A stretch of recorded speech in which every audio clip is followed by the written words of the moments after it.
Hello दोस्तों, welcome to another video. तो आज की वीडियो से हम जो है फिजियोलॉजी शुरू करने जा रहे हैं। आयुर्वेदा पोर्शन पूरे का पूरा कंप्लीट करेंगे। तो इस वीडियो में हम पढ़ेंगे आज प्रकृति के बारे में। तो प्रकृति यूनिवर्सिटी एग्जाम्स की बात करें तो इसकी वेटेज जो है 5 to 6 मार्क्स की है। काफ़ी इंपॉर्टेंट टॉपिक है, तो इसे सही से पढ़ना है, ठीक है।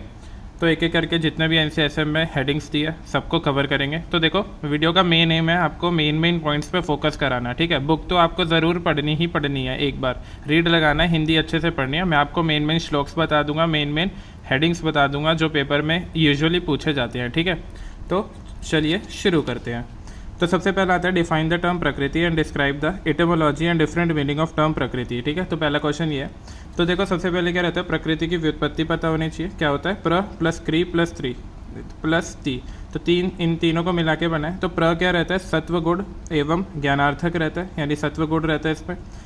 क्री रहता है राजस गुण एवं गत्यार्थक, और ये रहता है तामस एवं जड़ता का ज्ञान। क्लियर है, प्र क्री ती। तो इससे इसकी व्युत्पत्ति हुई है। नेक्स्ट आता है निरुक्ति की बात करें। निरुक्ति में श्लोक है, तो ये याद करना है। देखो, मैंने जो नोट्स में लिखा है वो आपको पक्के से पक्का याद करना है, सारी चीज़ें याद करनी है। तो इसमें क्या श्लोक है, तत्र प्रकृति रुच्यते स्वभावो यह, ये चरक का है। साथ में मैंने रेफरेंस भी लिख दिया ताकि आपको इधर उधर ढूंढना ना पड़े। इसका मतलब द्रव्य के स्वभाव, आरोग्य, अन्य तत्वों को उत्पन्न शरीर का स्वरूप जो है वो क्या रहता है, प्रकृति। और प्रकृति निर्माण का एक श्लोक दे रखा है यहाँ पे, ठीक है। तो मेन हम श्लोक्स पे फोकस करेंगे कि कौन कौन से इंपॉर्टेंट श्लोक है। तो प्रकृति निर्माण का श्लोक पूछा जाए तो ये शुक्र चोडित संयोगे यो भवेदेव उत्कटः प्राकृति जायते ते तस्या मे लक्ष्मणम श्रणु। तो ये सुश्रुत में दिया हुआ है। तो देखो, उत्कट क्या रहता है, उत्कट जो है दो है, प्राकृत और वैकृत। चक्रपाणी ने 3 बोला है, हीन, मध्यम और उत्तम। तो हीन मतलब अल्प रहता है, मध्यम और उत्तम यानी सबसे श्रेष्ठ रहता है।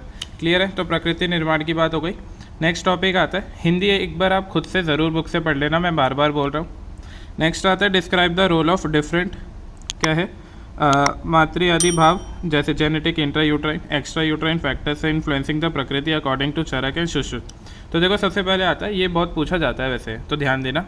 तो इसमें क्या है, गर्भ शरीर में अपेक्षित कारण क्या रहते हैं। तो 4 कारण है, शुक्र शोडित प्रकृति, काल गर्भाशय प्रकृति, मातुर आहार विहार और पंचमहाभूत विकार। ये चारों जो है गर्भ शरीर में अपेक्षित कारण होते हैं, ठीक है। तो ये चारों अपने को याद होने चाहिए। दूसरा रहता है जन्मोत्तर काल में भाव विशेष के कारण क्या रहते हैं। तो इसमें रहते हैं जाति प्रसक्ता, कुल प्रसक्ता, देश अनुपातिनी, काल अनुपातिनी, वयो अनुपातिनी और प्रत्यनियता, ठीक है। तो ये टोटल 6 फैक्टर्स है जन्मोत्तर काल में भाव विशेष के कारण जो प्रकृति में होते हैं। क्लियर है। नेक्स्ट आता है describe the classification of different प्रकृति अकॉर्डिंग टू वेरियस संहिता, ठीक है। अलग अलग संहिता के अकॉर्डिंग क्या क्लासिफिकेशन है। तो देखो, मेनली 3 इसमें गिवन है, भौतिक, शारीरिक और मानसिक क्या प्रकृति। सुश्रुत के अकॉर्डिंग 5 है और डलन के अकॉर्डिंग 31 होती है। शारीरिक में हो गई वात, पित्त और कफ प्रकृति, और मानसिक में सात्विक, राजसिक और तामसिक। सात्विक हो गई 7, राजसिक है 6, तामसिक है 3।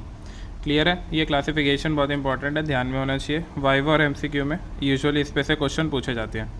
नेक्स्ट टॉपिक आता है इनोमरेट द टाइप ऑफ देह प्रकृति एंड क्लासीफाई देह प्रकृति इनटू, क्या है, एक दोषज और एक दोषज, द्वंद्वज और सब दोषज प्रकृति। तो इसमें देखो श्लोक क्या बहुत इंपॉर्टेंट है, एकदम याद होना चाहिए। तो इसमें रहता है संपित अनिल कफा केचिद गर्भादि मानवा दृश्यन्ते वातला केचिद पितला श्लेष्मस्तथा तेषाम आतुरा पूर्वे वातलाद्या सदातुरा दोष अनुशयति ह्रोषाम देह प्रकृति रुच्यते। क्लियर है। इसकी हिंदी आप बुक से रेफ़र कर लेना, श्लोक बहुत इंपॉर्टेंट है, याद होना चाहिए। तो ये चरक का है। नेक्स्ट आता है, देखो उसके बाद नेक्स्ट आता है कि क्या क्या है, डिस्क्राइब द गुण ऑफ वात प्रकृति अकॉर्डिंग टू चरक। तो देखो, हमने मेन जो है ये चरक के श्लोक है और डलन के श्लोक है। तो हमें कौन से याद करने हैं, हमें नेक्स्ट वाले याद करने हैं, मतलब कोई भी एक याद होना चाहिए। तो चरक के अकॉर्डिंग क्या है, वातस्तु स्तन, वातस्तु रूक्ष लघु चल बहु शीघ्र शीत परुष विशदः, ये चरक के अकॉर्डिंग है। पित्त के गुण क्या है, पित्त उष्णम तीक्ष्णम द्रवम विस्त्रम अम्लम कटुकम च, ये इसके गुण हो गए। नेक्स्ट आता है कफ। नेक्स्ट आता है कफ की बात करें तो कफ के गुण क्या रहते हैं, श्लेष्मा ही स्निग्ध लक्षण मृदु मधुर सार सांद्र मंद स्थिर गुरु शीत विज, ये इसके गुण है कफ के। ठीक है। तो वात पित्त और कफ के गुण बात कर लिया चरक के अकॉर्डिंग। तो देखो हम जो याद करते हैं वो याद करते हैं शारंगर के अकॉर्डिंग, सॉरी डलन के अकॉर्डिंग नहीं, शारंगर के अकॉर्डिंग वाले श्लोक जो है हमें याद करने होते हैं। तो देखो शारीरिक प्रकृति की बात करें, देह प्रकृति 7 टाइप की होती है, हमने पढ़ा था। तो सबसे पहले आता है वातज की बात करें, तो इस पर जो श्लोक है इंपॉर्टेंट है, ये तो एकदम याद होना चाहिए आपको।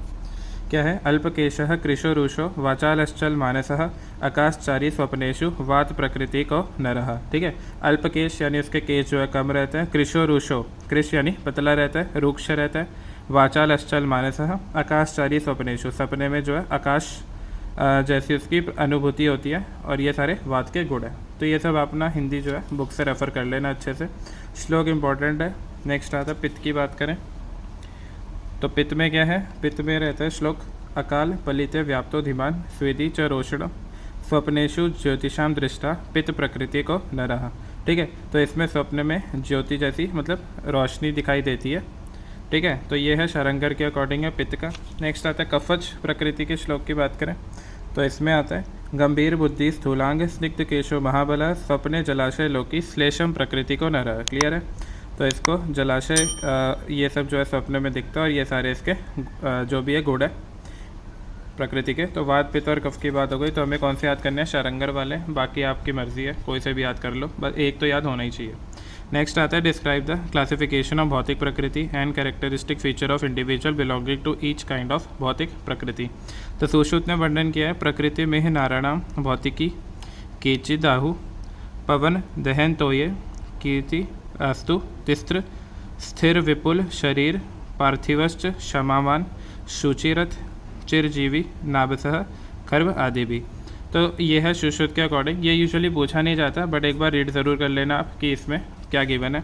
ठीक है, तो सुश्रुत के अकॉर्डिंग 5 प्रकृति है, और डलन के अकॉर्डिंग 31 प्रकृति है, हमने ये पढ़ा हुआ है। ठीक है, नेक्स्ट आता है मोस्ट इंपॉर्टेंट टॉपिक जो मानस प्रकृति का है। 10 नंबर में इसमें क्वेश्चन बहुत बार आया हुआ है और आता ही है हर बार। तो देखो मानसिक प्रकृति की बात करें, इसको अच्छे से पढ़ेंगे, काफ़ी इंपॉर्टेंट है। तो मानसिक प्रकृति कितनी होती है हमारे पास? 16।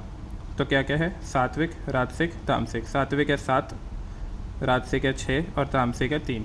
तो सबसे पहले सात्विक की बात करें, सात्विक में क्या क्या रहता है? तो सबसे पहले नाम बात करें सात्विक के कैरेक्टरिस्टिक फीचर क्या है, तो इसमें आते हैं ब्रह्मा, आर्ष सत्व, इंद्र, याम्य, वारुण, कौबेर और गंधर्व। तो देखो सबसे पहले इसमें क्या है, सबके हमें 3-4 जो है गुण याद होने चाहिए, बहुत है, पूरे याद नहीं करने जो बुक में दिए हैं, 3-4 याद कर लो मेन जो है। तो ब्रह्मा क्या होते हैं? तो ब्रह्मा क्रोध रहित होते हैं, शांत होते हैं, स्मरण शक्ति संपन्न होती है, मेमोरी अच्छी होती है, वचन संपन्न है, पवित्र है। क्लियर है? छोटे छोटे पॉइंट्स आराम से याद हो जाएंगे। आर्ष सत्व क्या रहता है? यज्ञ, व्रत, यानी यज्ञ करते हैं, व्रत करते हैं, आर्ष सत्व की बात हो रही है। ब्रह्मचर्या का पालन करते हैं, और प्रतिभा, विज्ञान, धारण शक्ति संपन्न होते हैं। क्लियर है? नेक्स्ट आता है इंद्र की बात करें, ओजस्वी है, तेजस्वी है, दीर्घदर्शी, ठीक है, और लक्ष्मी संपन्न है, काफ़ी धनवान है। याम्य की बात करें तो कार्य को शीघ्र करने वाला, जिसके ऊपर कोई हमला न करे, सदा जागरूक और स्मरण शक्ति संपन्न रहता है। एक आध पॉइंट सेम हो सकते हैं, तो कोई इसमें दिक्कत वाली बात नहीं है। तो याम्य की बात हो गई। नेक्स्ट आता है वारुण। वारुण की बात करें, ये जल क्रीड़ा से प्रेमी, यानी जल से प्रेमी है, पवित्र है, बुरे कार्य न करने वाला, और यज्ञ रहता है, काफ़ी यज्ञ करता है। कौबेर जो होता है वो परिवार संपन्न, अभिमान जो है इसमें नहीं होता, अहंकार होता है, सुखपूर्वक विहार करने वाला, क्रोध, प्रसन्नता साफ प्रकट करता है। लास्ट आता है हमारे पास गंधर्व। गंधर्व क्या रहता है? तो गंधर्व में क्या है? नाचना, गाना, बजाना, ये सारा इसको बहुत अच्छा लगता है। श्लोक का पाठ करना, कहानी सुनना, इतिहास और पुराण पाठ में कुशल रहता है। गंध, माला, कस्तूरी का लेप करता है, और सुंदर वस्त्रों का धारण करता है गंधर्व। ठीक है, तो ये सातों बात हो गई किसकी? सात्विक प्रकृति की। नेक्स्ट आता है राजसिक।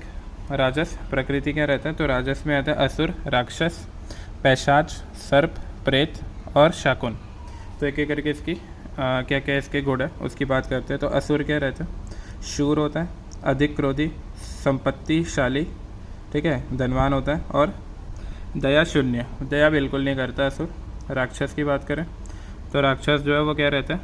भोजन प्रेमी, धोखे से मारने वाला, क्रूर, शयन और परिश्रम अधिक करने वाला। ठीक है, मतलब आराम करता है, परिश्रम अधिक करने वाला होता है।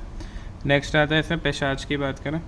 पैशाच जो है वो बहुत ही आलसी होता है, अधिक आलसी, स्त्री के वश में रहने वाला होता है, अपवित्र होता है, दूसरे को डराने वाला होता है। सर्प की बात करें, क्रोध करने पे शूर रहता है, क्रोध न उत्पन्न होने पर डरपोक, अधिक परिश्रमी रहता है और सदा आहार विहार में लगे रहने वाले पुरुष को। ये सर्प वाले प्रकृति हो गए। प्रेत क्या हो गया, ये जो है ये क्या करता है, भोजन की इच्छा रखता है, सप्त भोजन, और दुखी स्वभाव वाला होता है, कर्तव्य ज्ञान से शून्य रहता है, इसको कोई ज्ञान नहीं है उसका, और अत्यंत लोभी भी होता है, काफ़ी लालची किस्म का प्रकृति वाला होता है प्रेत। शाकुन क्या रहता है, चंचल, ठीक है, इसका मन चंचल होता है, असहनशील, सदा मैथुन में अशक्त रहता है और संचय न करने वाला होता है। क्लियर है, ये हो गया राजस प्रकृति के। लास्ट हमारी प्रकृति आती है तामस। तो तामस में 3 ही है, पशु, मात्स्य और वनस्पतस्य। तो पशु होता है स्मरण शक्ति शून्य, स्मरण शक्ति शून्य है, 0 है, कुछ याद नहीं रहता, निंदित आहार का सेवन करता है और आचार वाले इसके रहते हैं, सदा मैथुन में प्रशस्त रहता है, अपने ऊपर आई विपत्ति को दूर नहीं कर पाता और करता ही नहीं है। नेक्स्ट आता है मात्स्य की बात करें, डरपोक है, मूर्ख है और कम क्रोध करता है और यात्रा प्रिय है, इसे यात्रा करना काफ़ी अच्छा लगता है, मात्स्य प्रकृति का।